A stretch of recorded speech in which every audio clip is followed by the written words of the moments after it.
How's it going, everyone? I'm Trey Farmer. We're back, and the name of this episode is MS Basics Revisited. So today in Georgia, it's snow and flowers. It's supposed to be more spring-like. The scenery is getting more spring-like, but it is pretty windy and cold, and it's supposed to get colder this weekend. Anyways, that was a little side note, but the name, again, of this episode is MS Basics Revisited. I covered some of it in the first one. This one, I'm going back into it in more detail, and I have a notepad full of different points that I want you to hear, and I want to present it to you. You can also read about it, but either way, you'll have this way to learn about the information and pass it on to family and friends that might not know about MS, along with reading on your own or however you want to do it. So the fact number one is MS is the most common neurological condition in the world for young adults.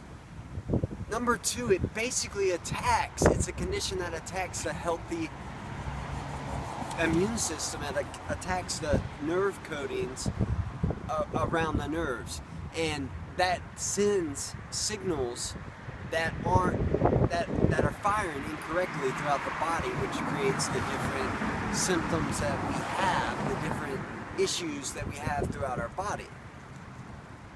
Most people have relapse and remitting form of MS when they're first diagnosed, and you can either get partial or you can get full recovery. It just all depends on the disease course at that point.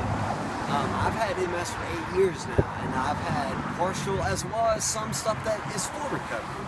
So again, it just depends, and it's really counterproductive to compare yourself to somebody else that has it, because your course of MS is going to be different than someone else's. Women are 2 to 3 times more likely to be diagnosed with MS than men are. People closer to the equator don't get MS as much. It's more of a northern or European health condition. So the further away from the equator is the easiest way to remember this. People seem to get it more, and there are theories out there, environmental, the diet in those areas, exposure to sunlight, and many more could be the reason behind that being the case. MS, and I think the number was a little different in the first video, and I researched it some more. I was diagnosed when I was 22. Another number I found was between the ages of 20 and 40, and anything outside of that, can also happen, but usually the initial diagnosis is between those ages. And as you can imagine, a little side note is that's in the peak time of like working and career, and so it creates a kind of like a tough time, because that is in the prime of our working years. There's no known cure yet, but there are many treatments available.